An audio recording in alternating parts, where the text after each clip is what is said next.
Good morning and welcome to another edition of the Safety Net series. This week we are featuring our partners, Lifeline Counseling Services. Chandra is going to tell us all about what they've got going on and what they are up to. But before that, we want to make sure and thank our sponsors. They are so important to the work that we do, and we are grateful for their support. Good morning. Good morning. How are you? I'm good. I'm good. How are you? I'm well, thank you. So, let's do like an overview. What is Okay. Lifelines for the people who may not have heard of y'all? Okay. So Lifelines was started in our community in 1958. We were started by Community Chest United Way, and we were started to provide counseling services for women and children. And so since that time, we've morphed into a regional organization that covers Southwest Alabama. The snippet, the elevator speech of it is that we do, crisis, emotional, financial, and housing counseling and education for Southwest Alabama. And last year we served about 25,000 folks. What we really try to do our best at is providing services to community members who are in need. So often our tagline is real solutions for real problems. So people that may be struggling with parenting and they need some help. So we have some programs that can help them. People that may need help with, they're struggling with like anxiety or depression because of life's issues. They may have relationship issues or grief, or they may need some better coping skills because the way that they cope could be like in anger. And so because of that, they need a little bit more assistance. So we also provide programs through our consumer credit counseling program. So to help people across the gamut. So if they are looking for the American dream and they want to be first-time home buyers, or they want to learn how to manage their budget, or they're just getting off on their own and they need help, or on the other end, they're facing foreclosure, or they want to know, like, what do I need to do to, we said, to help save my house, or get, something may be going on with my landlord. So those are some services. We also have the Rape Crisis Center. And for you guys, we manage United Way 211. And so we're able to answer, I think, between 12 and 15,000 calls a year of community members who need services from agencies under the United Way umbrella and other nonprofit agencies in our community.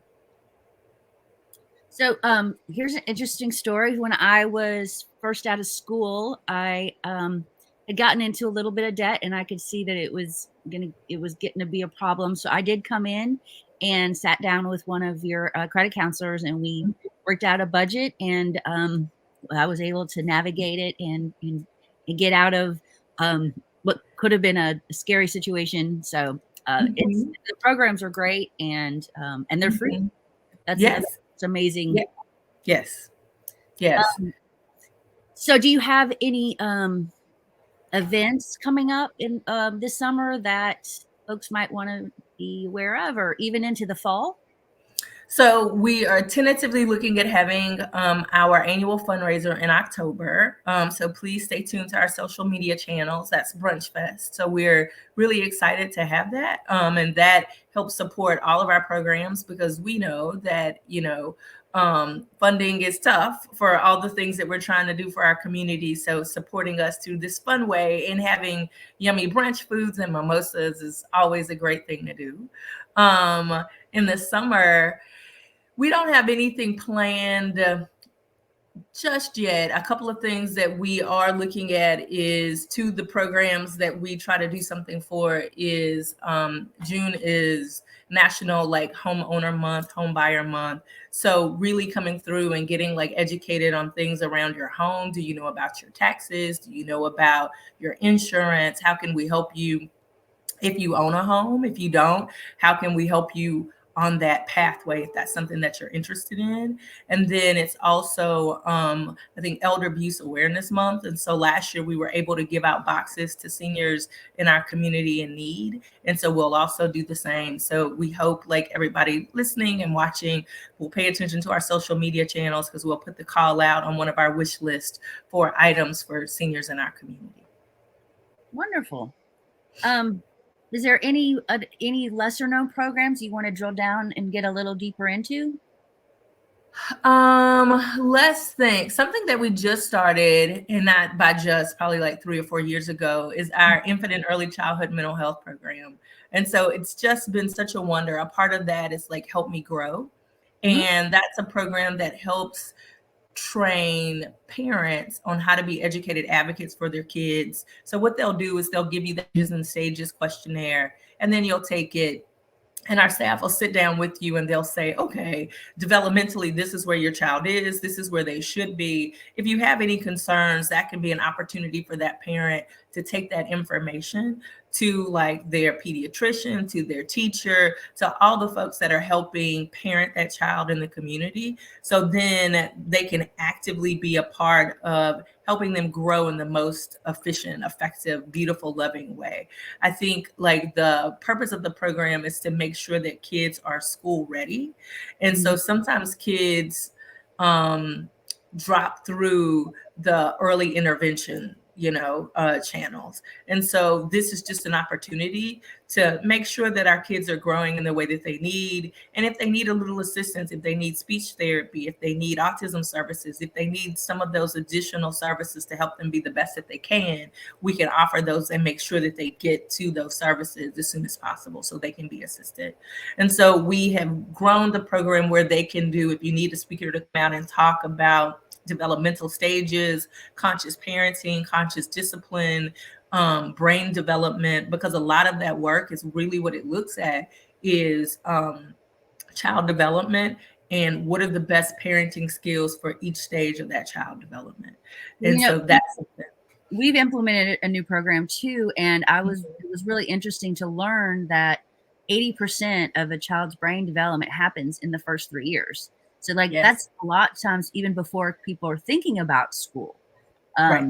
So it's great that we've got multiple inlets to try and reach those kids when it can make the most difference. It's so important, and it's one of those things that we just don't think about. And we know like there are lots of parenting manuals out there, but while you're in the moment needing that one thing to help you kind of get through, what do we do if your 3-year-old is throwing a tantrum? Is that okay? What is the space where they should start talking or walking or sharing or doing all these things, or just things that we don't know? So being able to have somebody that you can talk to and coach you through like this is what it should look like is important. I think for us, we joke around here and we say April is Lifelines Month because it's National Child Abuse Awareness, it's financial literacy, it's counselor awareness, it's sexual assault awareness, it's all the things that we try to tackle and improve in our community. So one thing that we go really big on and have for a long time is Sexual Assault Awareness Month. And so we know that 1 in 6 women will be raped at some point in our life. I think it's like 1 in 14 men.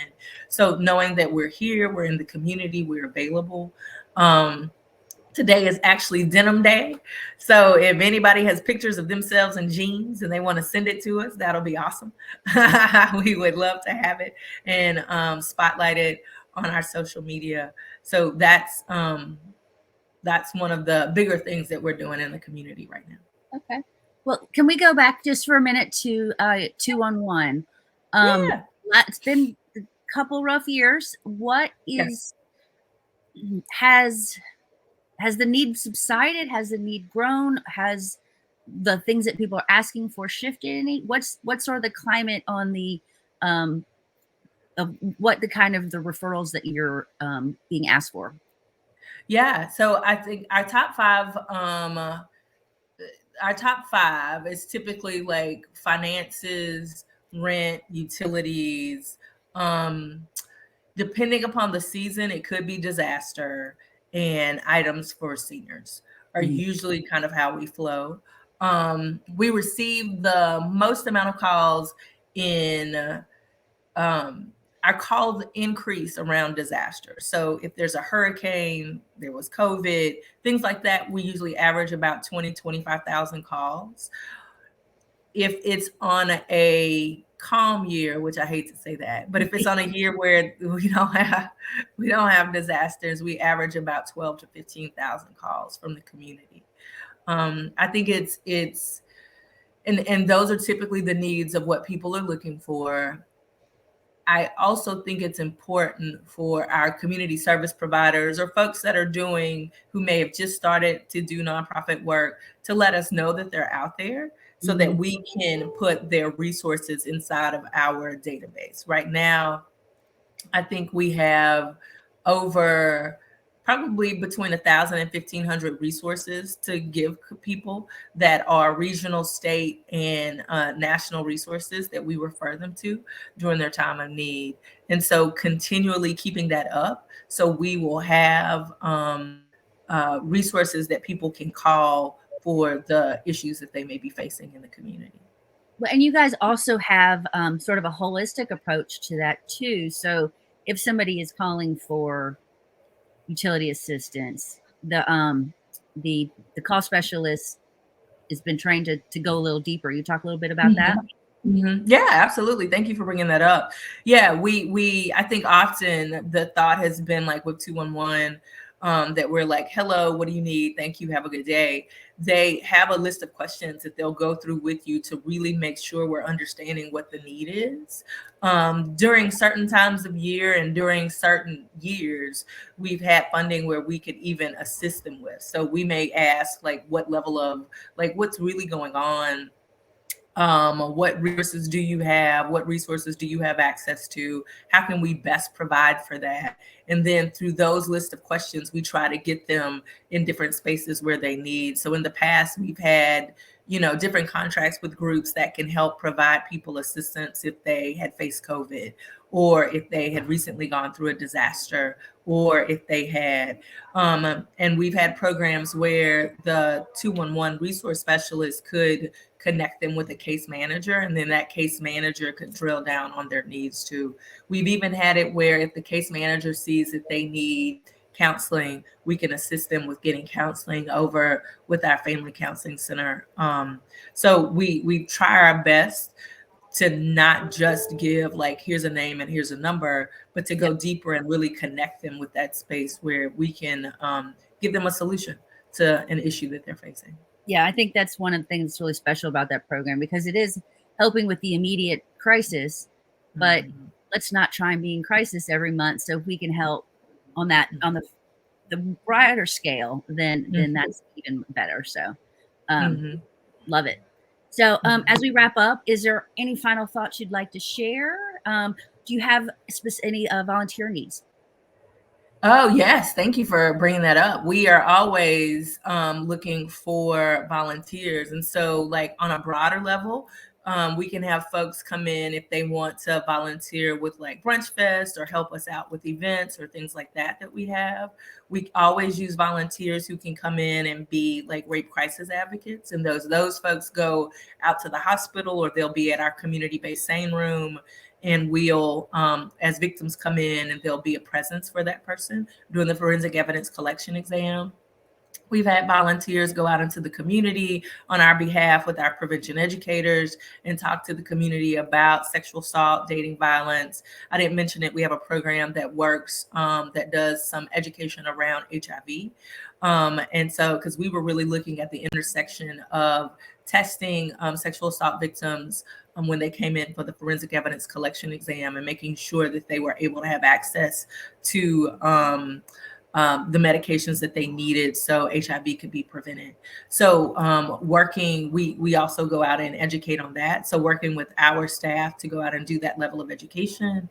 So we also have opportunities for master's level social work and counseling interns. And so they can come in and work with our staff to start learning what their counseling skills are, and working with people who experience everyday problems. So yes, we absolutely are in need, and would love for you to call us and come hang out with us. But I have put up the your website a couple of times. It's like Mhm. www.lifelinesmobile.org, or you can call the office at 251-602-0909. And then, of course, I'm sure you guys have some of your stuff listed in Volunteer Connect, which Yes, we do. is Absolutely. another one of the programs that we offer. So, Mhm. okay, final thoughts, and then we'll let you go.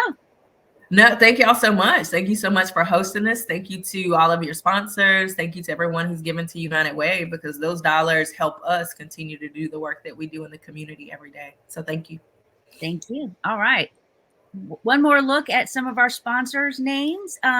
Again, we are so grateful for you. Thank you, Chandra. And this will be going out into the world. So if anybody has any questions, you can reach out to either one of us, and have a great rest of your day.